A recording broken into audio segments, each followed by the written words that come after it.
बंदी छोड़ सतगुरु रामपाल जी महाराज जी की जय हो। परमपिता परमेश्वर की आप सभी प्यारी आत्माओं को मुझ पवन दास का सत साहेब। बहुत सारे कच्ची बुद्धि वाले भगत भाई बहनों की छोटी छोटी शंकाएं होती हैं। अगर वो सत्संग सुनते परमात्मा का ध्यान से, अगर परमेश्वर के सत्संगों में जो संकेत है उनको समझने का प्रयास करते, गुरु जी क्या चाहते हैं, गुरु जी का मिशन क्या है, गुरु जी के दिल की बात अगर समझने का प्रयास करते, तो शायद ये इस तरह की छोटी छोटी शंकाएं उनके दिमाग में घर नहीं करती।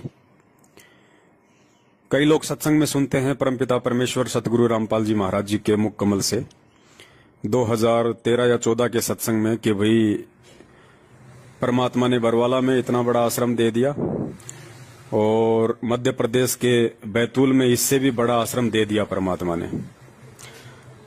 फिर लोग ये शंकाएं जाहिर करने लग जाते हैं, भाई फिर ये सतसेवक सतलोक आश्रम मैनेजमेंट हरियाणा को गलत क्यों बता रहे हैं। बैतूल का जो आश्रम है वो तो गुरुजी के आदेश से बना है। तो ये नाजायज शंकाएं हैं, इनका कोई महत्व नहीं, कोई औचित्य नहीं है। परमेश्वर का क्या नहीं बनाया हुआ है इस पूरी सृष्टि में, इस पूरे अखिल ब्रह्मांड में। अगर कुछ भी आपको दिखाई देता है जो आपकी सोच के अंदर है, जो आपकी सोच से बाहर की वस्तु है, वो सब कुछ परमात्मा ने ही तो बनाया है। जीव ने क्या बनाया बता दीजिए। जीव ने अगर सुई भी बनाई हो तो बता दो, क्योंकि सुई अगर जीव ने बनाई है तो परमेश्वर की प्रेरणा से बनाई है और परमेश्वर के दिए हुए मटेरियल से बनाई है। जीव का इसमें क्या योगदान है। तो ये कहना कि बैतूल आश्रम गुरुदेव के आदेश से बना है और बस इसी बात के पीछे मैनेजमेंट को सही मान लेना, ये महामूर्खता है। हम जिस काल भगवान के किस ब्रह्मांड में रह रहे हैं, ये किसने बनाए भैया। ये भी तो उस परमपिता परमेश्वर ने बनाए हैं, गुरुदेव ने ही बनाए हैं। गुरुदेव के आदेश से ही तो ये ब्रह्मांड रचा गया है, 21 ब्रह्मांड। फिर इसको छोड़ के क्यों जा रहे हो। लोट लगाते रहो यहीं पे, मस्ती करते रहो, कुकर्म करते रहो, क्योंकि ये भी तो गुरु जी के आदेश से बना है। अगर वो परमात्मा इस काल भगवान को 5 तत्व और 3 गुण नहीं देता तो बताइए ये 21 ब्रह्मांड कहां से बनते। तो परमेश्वर ने दिए ना उसको, तो परमेश्वर के आदेश से बनाना 21 ब्रह्मांड है। फिर क्यों छोड़ के जा रहे हो भैया। लोट लगाते रहो यहीं पे। और ये काल भगवान किसने बनाया भैया। अक्षर पुरुष को मानसरोवर में जब वो जाके सो गया था गहरी निंद्रा में, उसको जगाने के लिए एक अंडे के अंदर जो आत्मा प्रवेश करके परमेश्वर ने मानसरोवर में छोड़ी थी, वो कौन था। यही काल भगवान था, अक्षर पुरुष। तो काल भगवान को किसने बनाया। ये किसके आदेश से बना, किसके शब्द से बना। गुरु जी के शब्द से बना ना, परमात्मा के आदेश से बना ना भैया। फिर इसका साथ क्यों छोड़ रहे हो। ये जो गीता में कह रहा है वो सारी बात मानो ना इसकी। ओम नाम का जाप करो भैया, करो, बोल बोल के जोर जोर से ओम नाम का जाप करो और सारे उल्टे कुकर्म भी करो। ये भी तो परमात्मा ने बनाया है, ये भी तो परमात्मा के ही आदेश से बना है। भाई ये मूर्खता कब तक आप लोगों के अंदर घर किए बैठी रहेगी, कब समझोगे फिर। और समझाने के लिए कोई दूसरा गुरु आएगा क्या आप सतलोक से। अब जो तुमने वीडियो देखा है गुरुदेव का, उसमें गुरुदेव कह रहे हैं कि भाई परमात्मा ने बरवाला से भी बड़ा आश्रम बैतूल में दे दिया। तो बताओ भैया कौन से परमात्मा ने दे दिया। अरे कौन से परमात्मा ने दे दिया। कौन है वो परमात्मा जिसने बैतूल में बरवाला से भी बड़ा आश्रम दे दिया। क्या तुम्हारे गुरु से बढ़कर या गुरु के अलावा और भी कोई परमात्मा है क्या। तुम मानते हो क्या। अगर तुम कहो कि जी वो कबीर परमात्मा ने दे दिया, तो फिर तुम्हारा गुरु कौन है भैया। अगर कबीर भगवान ने बैतूल में आश्रम दे दिया तो फिर तुम्हारा गुरु कौन है। तुम तो यहीं फेल हो गए। तो कुछ भी इस मुंह से अनाप शनाप निकालने से पहले थोड़ा सा इस परमेश्वर के दिए हुए तत्व ज्ञान को आधार बना लिया करो कि हम क्या बोलने जा रहे हैं और किस प्रकार काल हमें ठग रहा है। तुम्हें तो वहीं ठग लिया काल ने कि गुरुजी कह रहे हैं कि परमात्मा ने बरवाला में और बड़ा आश्रम दे दिया, तो तुम तो गुरु के अलावा किसी और को परमात्मा मान रहे हो ना। गुरु तो थप्पड़ मार मार के परीक्षा लेगा, गुरु तो जूते मार मार के परीक्षा लेगा। गुरु ने क्या कहा कि गुरु की करनी पे नहीं चलना, गुरु की कथनी पे चलना है। गुरु क्या कर रहा है ये नहीं देखना। गुरु तो सत्संग भी कर रहा है, तो क्या हम भी करने लग जाएंगे सत्संग? गुरु तो आशीर्वाद भी देता है अपने बच्चों को, तो क्या हम भी देने लग जाएं? वो गुरु की अपनी करनी है, वो उसके कर्म हैं। हमारे लिए क्या आदेश है? हमने गुरु की करनी पे नहीं चलना, हमने गुरु की कथनी पे चलना है।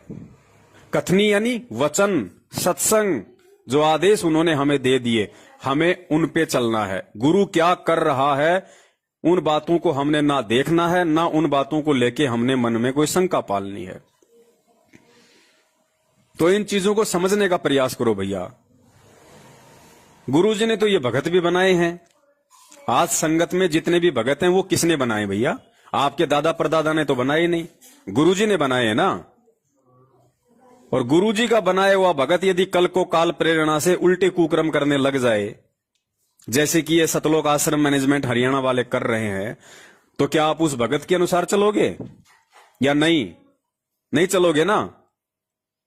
तो फिर गुरुजी के आदेश से यदि बैतूल का आश्रम बना है और उस आश्रम में यदि गुरुजी की मर्यादाओं के खिलाफ कंस्ट्रक्शन हो रहा है, तो वो आश्रम हमारे लिए मिट्टी है, मिट्टी, एक वैश्या के कोठे के समान है। इससे ज्यादा कुछ नहीं हमारे लिए। उस बैतूल आश्रम में 2-2 स्विमिंग पूल बने हुए हैं। किस लिए भैया? अपनी माता बहनों के साथ में नंगा नहाने के लिए बनाए थे क्या सतलोक आश्रम मैनेजमेंट हरियाणा ने? किस लिए बनाए? आश्रम में क्या जरूरत है स्विमिंग पूल की? तेरा गुरु जेल में ठूंटी चला के नहा रहा है और तुम यहां पे 2-2 स्विमिंग पूल बना के 50-50 लाख रुपए के तुम यहां पे अय्यासियां कर रहे हो और फिर भी कहते हो कि बैतूल आश्रम गुरुजी के आदेश से बना है। शर्म आनी चाहिए तुम लोगों को, शर्म। अब इससे ज्यादा समझाने के लिए दास के पास में शब्द तो हैं लेकिन वक्त नहीं है। तो ऐसी छोटी मानसिकता वाले व्यक्तियों के लिए दास ज्यादा समय व्यर्थ नहीं करेगा। जो समझदार होगा वो संकेत में समझ जाएगा। और मेरा ये थोड़ा सा जो रोष है, ये सवाल करता भगत के प्रति नहीं है, ये उन समस्त भक्तों के प्रति है जो इतना समझाने के बाद भी अपनी बुद्धि को थोड़ा सा भी परमेश्वर के ज्ञान की तरफ डाइवर्ट नहीं करते हैं। और जैसा उनके मन में कोई सवाल पैदा हुआ तुरंत उसका जवाब जानने की कोशिश करते हैं। अरे परमेश्वर ने आपको भी ज्ञान दिया भैया, मुझे अलग से बैठा के कोई ट्यूशन थोड़ी दिया है। सत्सेवकों को अलग से ट्यूशन थोड़ी दिया परमात्मा ने। जो सत्संग आपको सुनाए वही मुझे सुनाए। तो 5 मिनट थोड़ा शांति से उस परमात्मा के सत्संगों को आधार बना के खुद भी तो निर्णय कर सकते हो। अगर कोशिश करोगे तो क्या समाधान तुम्हारे पास नहीं है? क्या तत्व ज्ञान तुम्हारे पास नहीं है? क्या गुरु का आशीर्वाद तुम्हारे पास नहीं है? हर छोटी सी चीज के लिए आप लोग सवाल फेंक देते हो लिख के। ये भी तो देखो कि सामने वाला भी भगत है, उसको भी अपनी भक्ति करनी पड़ती होगी, उसको भी अपनी रोजी रोटी के लिए काम धंधा करना पड़ता होगा। हम कोई सतलोक आश्रम मैनेजमेंट हरियाणा वालों की तरह काल के एजेंट तो है नहीं, जो हमें भक्ति से कोई लेना देना नहीं है, जो हमें काम धंधे से कोई लेना देना नहीं है। हम कोई भक्तों के ज्योति पाठ और दान के ऊपर हराम के टूक तो तोड़ते नहीं है। हम परमेश्वर के विधान अनुसार चलते हैं, अपनी भक्ति भी करते हैं और अपनी हक अलाल अपनी नेक कमाई खाते हैं ताकि हमारी भक्ति बने, परमात्मा प्रसन्न हो। कि कबीरा धंधा करता रहे बिन धंधे धन ना होए, जो वो नर भूले भूल में जो धंधे ध्यावत नाए। तो हमें भैया हर तरीके से परमात्मा के एक एक वचन पे चलना होता है। तो हमारा इस तरह के बेफिजूल वाले छोटे छोटे सवालों से समय बर्बाद ना करें। हम फ्री नहीं बैठे हैं मैनेजमेंट वालों की तरह, हमारे दिमाग में भूसा नहीं भरा है सतलोक आश्रम मैनेजमेंट वालों की तरह। ये छोटी छोटी जो बातें हैं, इनका भी यदि आप इस ज्ञान को आधार बना के समाधान नहीं निकाल सकते तो फिर आपका भक्ति करना व्यर्थ है, ये सत्संग सुनना आपका व्यर्थ है। आप फिर राइट कान से सुन के लेफ्ट से निकाल रहे हैं, जिसका कोई मतलब नहीं है। तुम लोगों ने यहां तो बहुत जल्दी काल प्रेरणा से दिमाग लगा लिया कि बैतूल आश्रम गुरुजी के आदेश से बना हुआ है, और गुरुजी अपने दूसरे सत्संगों में जो दूसरे तरीके से समझा रहे हैं उन पे तुम्हारा ध्यान क्यों नहीं जाता भाई? सुनो ये छोटा सा सत्संग जिसमें परमेश्वर क्या कह रहे हैं। गुरुजी कह रहे हैं कि जिस आश्रम में मैं नहीं हूं उस आश्रम में माथा टेकने से कोई लाभ नहीं है। उस आश्रम में माथा टेकने से कोई लाभ नहीं है। वो पत्थर और मिट्टी का ढूंढ है, ढूंढ। सुनो ध्यान से सत्संग को। अपने आत्माओं, जैसे इस दास से मंत्र आप जी को बरवाला के पुराने आश्रम में मिला है, तो उसके लिए वो पुराना आश्रम अमरनाथ है जहां वो मंत्र मिला आपको।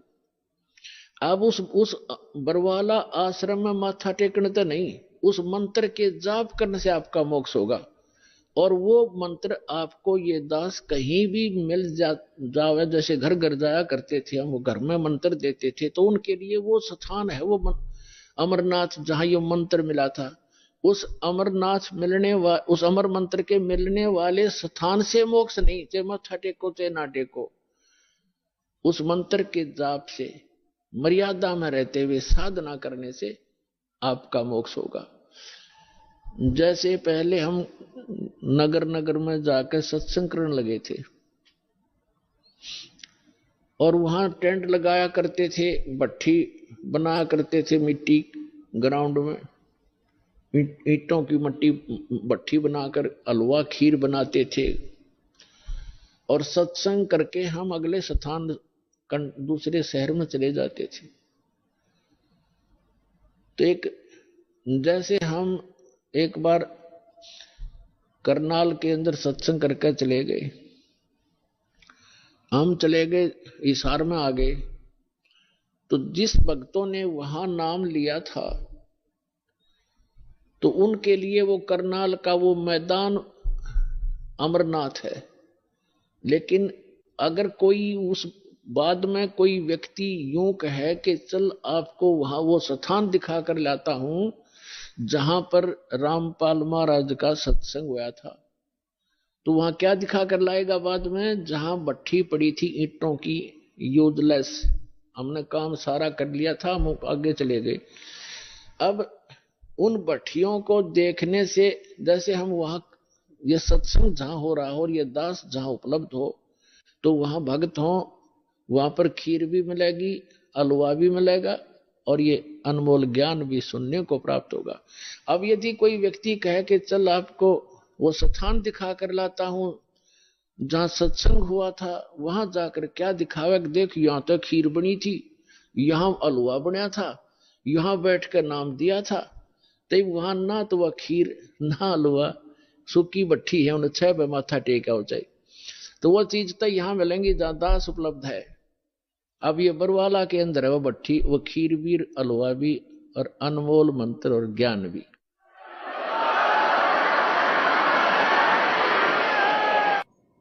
और बताओ फिर बैतूल आश्रम में गुरुजी कब गए?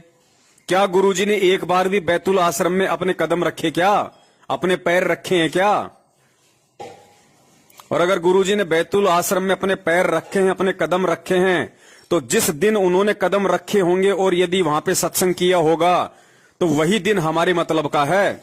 और जो जो भगत वहां पे होंगे उस समय, जिन्होंने गुरुदेव को वहां दंडवत किया होगा, गुरुजी के सत्संग सुने होंगे 1 दिन 2 दिन या 3 दिन, तो वो 1 2 या 3 दिन ही हमारे मतलब के हैं। हमने उस समय वो लाभ ले लिया।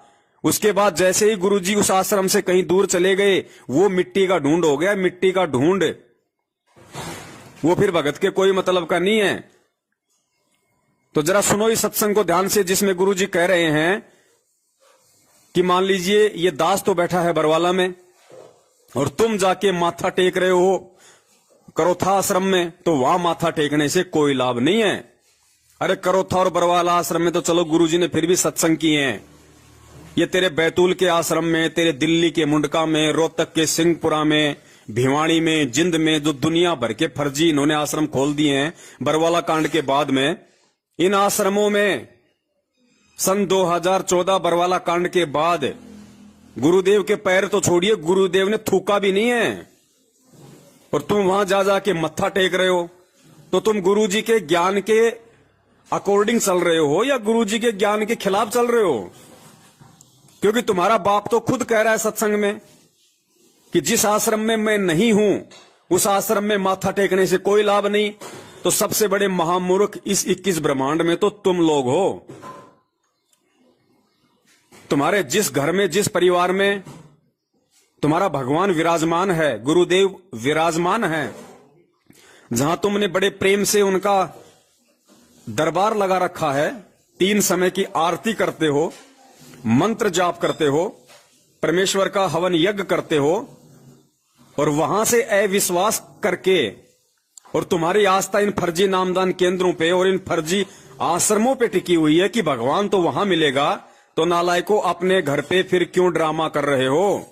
फिर अपने घर में दिन में 3 बार क्या उन दीवारों के सामने दंडवत कर रहे हो तुम? वो ज्योति क्या फिर तुम दीवारों के सामने जला रहे हो? बैठ के आरती सत्संग और सुमरण क्या दीवारों को सुना रहे हो? जब तुम्हें इतना ही विश्वास नहीं कि भगवान मेरे घर पे है, सत्संग सुनो। सत्संग, सत्संग के बिना ये जीवन अधूरा है, सतलोक नहीं जा पाओगे। ये पिछली पीढ़ी है, परमात्मा ने ज्ञान मार्ग इसको चुना है ज्ञान मार्ग के लिए। ये ज्ञान मार्ग है, देखा देखी मार्ग नहीं है। सुनो ये और एक सत्संग परमात्मा का स्पष्ट कह रहे हैं गुरु जी कि क्या आपके घर में भगवान नहीं हो सकता? जो लोग मंदिरों में जाके भगवान को ढूंढने की कोशिश करते हैं अपनी मूर्खता के चलते उन पत्थरों में, उस पर गुरुदेव ने कहा कि क्या तुम्हारे घर में भगवान नहीं हो सकता? अरे जो शुद्धता तुम मंदिरों में देखते हो वो शुद्धता यदि तुम अपने घर पे करो तो क्या तुम्हारे घर पे भगवान नहीं हो सकता? 100% हो सकता, लेकिन तुम्हें विश्वास नहीं। अब संत आते हैं जब तक को पूछता कोई ना, और मेरे पाछा मंडी बनाओगे उड़ा देखियो कितना मेला भरा करेंगे, बिना बुलाए आया करेंगे उड़ा, फिर कुछ कोई ना होता, सिर्फ वह बांस से कह दंड होगी, वो भी सिर्फ वहीं पर घर पर कोई लाभ नहीं से। अब ये बीमारी नहीं हटती हमारे हृदय से, ये हटाए बिना बेड़ा पार नहीं हो सकता। राम का नाम ले, क्या भगवान घर में कोई नहीं हो सकता? अगर मंदिर में भगवान आ सका है, अगर वो शुद्धता आप घर में रखो, क्या वहां को नहीं आवा? वो मंदिर में क्या शुद्धता होती है? बीड़ी शराब पीने वाला अंदर नहीं जाना चाहिए।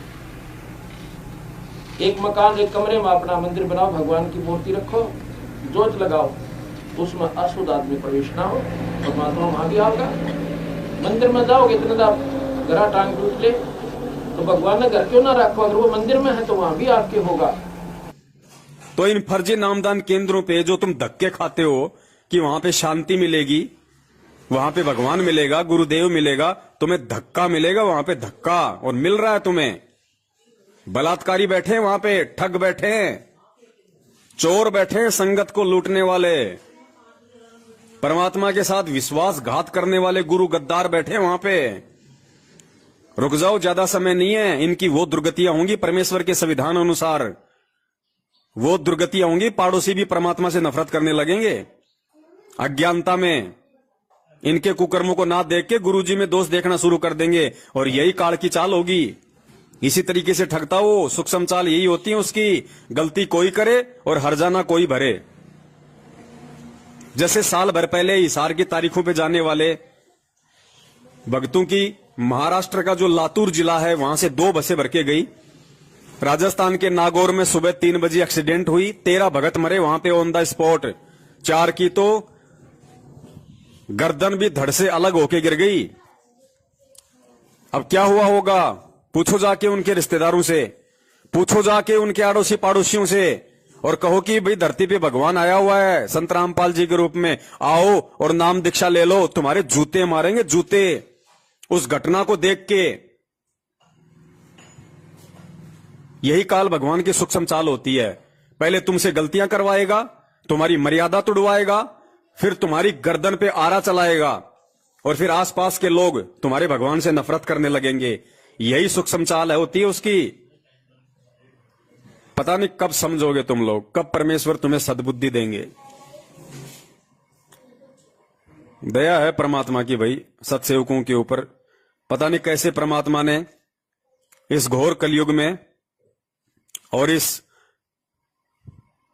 उलझे हुए सांसारिक उलझेड़े में से परमात्मा ने कैसे हम पे दया करी है, जो ये सारी चीजें परमात्मा ने शीशी की तरह साफ करवा दी। किसी को कोई शंका नहीं है, किसी को कोई डर और भय नहीं है काल भगवान का। सब परमेश्वर के ज्ञान को आधार बना के चल रहे हैं, विश्वास करके, अटल दृढ़ विश्वास के साथ। और किसी को खांसी भी नहीं हो रही, खांसी भी। और जो ये मानते हैं कि हम तो भगवान के बहुत नजदीक हैं, हम तो भगवान की कोई भी सार की तारीख नहीं छोड़ते, मैनेजमेंट को निरंतर ज्योति पाठ भी करवा रहे हैं, उनके हर आदेश पे चल रहे हैं, उनकी दुर्गतियां हो रही है, दुर्गतियां। कब समझोगे फिर इस ज्ञान को, कब आधार बनाओगे? ये तत्व ज्ञान क्या परमात्मा ने अचार डाल के खूंटी पे टांगने के लिए दिया था? इसका ढक्कन खोलो भाई, नहीं तो ये बदबू मार देगा, फिर कोई किसी काम का नहीं है। इसको खोलो, इसका यूज करो, इसको खाओ, अपने इस खोपड़ी में धारण करो इस परमेश्वर के ज्ञान को। पिछले 6 साल से परमात्मा हम सत्सेवकों को निमित्त बना के साध संगति करवा रहे हैं। परमेश्वर ने हजारों की संख्या में छोटे बड़े 3-3 घंटे के वीडियो बनवा के संगत में डलवा दिए। यूट्यूब पे जाओ, फेसबुक पे जाओ, देखो। अब वो मूर्खता मत दोहराओ भाई, इस पिछली पीढ़ी में आने के बाद भी, परमात्मा से तत्व ज्ञान लेने के बाद भी। ये तो वही कहानी हो गई। फिर आप भक्तों में और जगत वालों में फिर क्या अंतर रह गया? एक कथावाचक था, वो रामायण का पाठ कर रहा था, पूरी रात तो उसने लोगों को रामायण सुनाई। सुबह उठ के एक ने कहा, जी महाराज। बोले हाँ जी। बोले सीता का बाप कौन था? तो तुम लोग क्यों इतनी मूर्खता कर रहे हो भैया? 7 साल से फिर क्या सुन रहे हो? फिर हमारे वीडियो क्या देख रहे हो? गुरु जी के सत्संग सुन के नीर खीर का निबेरा करने के लायक बनो।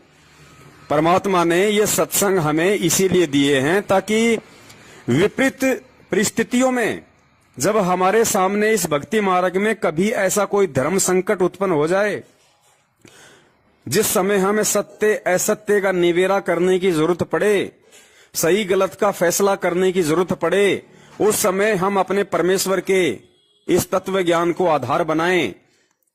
ये ज्ञान ही उस समय हमारा मददगार होगा। हमें निर्णय करने में आसानी होगी कि क्या सही है और क्या गलत है। अरे परमात्मा की घर बैठ के भक्ति करो ना।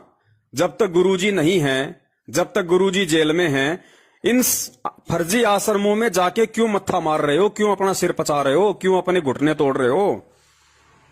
वहां जाने से तुम्हें कौन सा अमृत मिल रहा है भाई? अमृत भी है तो तुम्हारे घर में ही है, जो चरणामृत रखा हुआ है। सत्संग रूपी अमृत भी तुम्हारे घर में है। क्या तेरे मोबाइल में नहीं है सत्संग? क्या तेरे घर पे टीवी नहीं है? तू इन फर्जी आश्रमों में जाता है तो क्या गुरुजी वहां पे लाइव सत्संग करने आते हैं जेल से? तो क्यों मंद बुद्धि का परिचय दे रहा भाई? जब तेरा भगवान तेरे पास में है, तेरा गुरु तेरे पास में है, तो क्यों दर दर भटकता हुआ फिर रहा है उस हिरण की तरह? लेकिन फिर भी तू भटक रहा है क्योंकि तुझे विश्वास नहीं है कि गुरुजी मेरे घर पे है, गुरुजी मेरे साथ में है, इसलिए तुम दर दर भटक रहे हो। और हम सत्सेवकों को मालूम पड़ गया कि कस्तूरी तो हमारे अपनी नाभि में है, कि घट ही में गंगा, घट ही में यमुना, घट ही में है जगदीश। अब जगदीश का मतलब कोई भगवान विष्णु थोड़ी है। जगदीश, जगत प्लस ईश, पूरे संसार का मालिक संत रामपाल जी महाराज, परमात्मा, वो घट में है। घट का मतलब सदा तेरे पास में है शब्द रूप में।